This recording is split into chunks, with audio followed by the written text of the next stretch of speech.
മലയാളത്തിലെ പ്രമുഖരായ മാധ്യമങ്ങളൊന്നും communist party പിന്തുണച്ചിട്ടല്ല communist party അധികാരത്തിൽ വന്നത്. പിന്നീടുള്ള കാലത്തും അങ്ങനെയല്ല. LDF സർക്കാരുകൾ അധികാരത്തിൽ വന്ന ഏതെങ്കിലും മാധ്യമ പരിലാളമുണ്ടല്ല.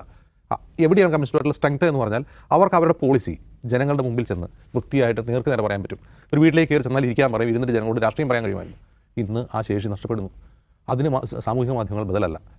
ഒരു ഉദാഹരണം പറഞ്ഞു കഴിഞ്ഞാൽ, ഈ തദ്ദേശ തെരഞ്ഞെടുപ്പ് തോറ്റ ഉടൻ തന്നെ പാർട്ടി ജനസമ്പർക്കം പ്രഖ്യാപിച്ചിരുന്നു. പാർട്ടി പ്രവർത്തകർ വീടുകൾ കയറി ആളോട് ഫീഡ്ബാക്ക് എടുക്കാൻ പറഞ്ഞിരുന്നു. എൻ്റെ വീട്ടിലാരും വന്നിട്ടില്ല. എൻ്റെ വീട്ടിലാരും വന്നിട്ടില്ല. അതർവൈസ് വരേണ്ട വീടാണ് എൻ്റെ, പക്ഷേ എൻ്റെ വീട്ടിൽ വന്നിട്ടില്ല. വരാത്തതിന് കാരണം മുഖത്ത് നോക്കി കാര്യം പറയാൻ പറ്റില്ല. ബ്രാഞ്ചിലെ അംഗങ്ങൾക്ക് അല്ലെങ്കിൽ പാർട്ടി മെമ്പർമാർക്ക് ഇത് പോയിട്ട് സംസാരിക്കാൻ കഴിയില്ല എന്നുള്ളതാണ് പ്രശ്നം.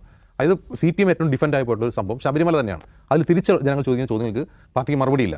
മറ്റൊന്ന്, ഒന്നാം പിണറായി വിജയൻ സർക്കാരിനേക്കാൾ കൂടുതൽ ഇത്തരത്തിൽ പാർട്ടി അനുഭാവികൾ വിമർശിക്കുന്ന ഒരു സർക്കാരായി രണ്ടാം പിണറായി വിജയൻ സർക്കാർ മാറിയിരിക്കുന്നു.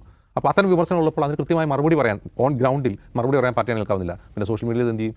ഒരു വശത്ത് സോഷ്യൽ മീഡിയയിൽ വേണ്ടത്ര കാപ്സ്യൂളുകൾ നിരത്താൻ കഴിയാത്തൊരവസ്ഥ, മറ്റൊന്ന് അതിൻ്റെ തലപ്പത്തിരിക്കുന്ന ആളുടെ ആ രംഗത്തെ PR രംഗത്തെ ഒരു കഴിവില്ലായ്മ പറയാം. അദ്ദേഹമായിട്ടുള്ള അഭിപ്രായം ഭിന്നതുകൊണ്ടാണല്ലോ ഇപ്പോൾ മറ്റുള്ളവർ പിന്മാറുന്നത്. അപ്പോൾ അത് നികേഷ് കുമാറിൻ്റെ എന്തെങ്കിലും മോശം കാര്യമായിട്ട് അദ്ദേഹത്തിൻ്റെ എന്തെങ്കിലും വീക്ക്നെസ് ആയിട്ട് നമ്മൾ പറയുന്നത്. കാരണം അദ്ദേഹത്തിന് പറ്റി പണിയല്ല എന്നുള്ളതാണ്. അദ്ദേഹത്തിൻ്റെ പണി ജേർണലിസമാണ്, ഇത് PR പണിയാണെന്നുള്ളതാണ് എൻ്റെ ഒരു പ്രശ്നം. അപ്പോൾ സോഷ്യൽ മീഡിയ രംഗത്ത് CPM പുറകോട്ട് പോകുന്നത് യഥാർത്ഥത്തിൽ അവർക്ക് ആളില്ലാത്തതുകൊണ്ടോ പണമില്ലാത്തതുകൊണ്ടോ അല്ല. ഇപ്പോൾ പണത്തിൻ്റെ കാര്യം നോക്കുകയാണെങ്കിൽ കഴിഞ്ഞ ഒന്നാം പിണറായി വിജയൻ സർക്കാരിൻ്റെ കാലത്ത് സർക്കാർ ഫണ്ട് ഉപയോഗിച്ച് സർക്കാരിൻ്റെ വികസന പരിപാടികൾ പ്രചരിപ്പിക്കാൻ വേണ്ടി സോഷ്യൽ മീഡിയയിൽ ആളുണ്ടായിരുന്നു. ഈ പബ്ലിക് റിലേഷൻ ഡിപ്പാർട്ട്മെൻറ്റ് കൂടാതെയുള്ള കാര്യമാണ് പറയുന്നത്. നമുക്ക് പരിചയമുള്ള പല ടീമുണ്ടായിരുന്നു, ആ പണിയെടുക്കണ്ടായിരുന്നു, ശമ്പളം കൊടുത്ത് പണിയെടുക്കും. ഇതും ശമ്പളം കൊടുക്കാത്തതുകൊണ്ടോ അതിന് പണിയെടുക്കാൻ ആളില്ലാത്തതുകൊണ്ടല്ല, കൊടുക്കാനുള്ള ക്യാപ്സ്യൂളുകൾക്കുള്ള മരുന്നുണ്ടാക്കാനുള്ള കെമിക്കൽ ഇല്ല എന്നുള്ളതാണ് പ്രശ്നം. ആ കെമിക്കൽ പണ്ട് കമ്മ്യൂണിസ്റ്റ് പാർട്ടികൾക്ക് ഉണ്ടായിരുന്നു. അതിന് സാമൂഹ്യ മാധ്യമങ്ങളോ ആവശ്യമുണ്ടായിരുന്നില്ല. നേരിട്ട് ജനങ്ങളോട് പറയായിരുന്നു. അപ്പോൾ ജനങ്ങളോട് നേരിട്ട് പറയാൻ പറ്റുന്ന രാഷ്ട്രീയം ഇല്ലാതിരിക്കുക.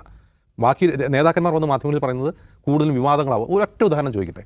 കഴിഞ്ഞ 2 വർഷത്തിനുള്ളിൽ CPM നേതാക്കൾ ഏറ്റവും കൂടുതൽ ഉച്ചരിച്ച വാക്കേതാണ്? ആ വാക്കുകൊണ്ട് ആ പാർട്ടിക്കുണ്ടായ ഗുണം എന്താണ്? പാർട്ടിയുടെ രാഷ്ട്രീയ നേട്ടം എന്താണ്? ഇന്നലെ ആരാണ് പൊതുമരാമത്ത് മന്ത്രി G. സുധാകരൻ നിഷാദിനോട് സംസാരിച്ച് പറഞ്ഞല്ലോ. അതുകൊണ്ട് എന്ത് ഗുണമാണ് ഉണ്ടായിട്ടുള്ളത്? ആ പാർട്ടിക്ക് അതല്ലാതെ വേറെ രാഷ്ട്രീയമൊന്നും പറയാനില്ല. അത് പറഞ്ഞുകൊണ്ട് ആ പാർട്ടിക്ക് ഗുണമില്ല. അപ്പോൾ നേർക്ക് നേരെ പറയാൻ പറ്റാത്തൊരു രാഷ്ട്രീയം അത് മാധ്യമങ്ങളിലൂടെയോ സാമൂഹിക മാധ്യമങ്ങളിലൂടെ പറഞ്ഞിട്ട് പ്രത്യേകിച്ച് ഗുണമൊന്നുമില്ല എന്നുള്ള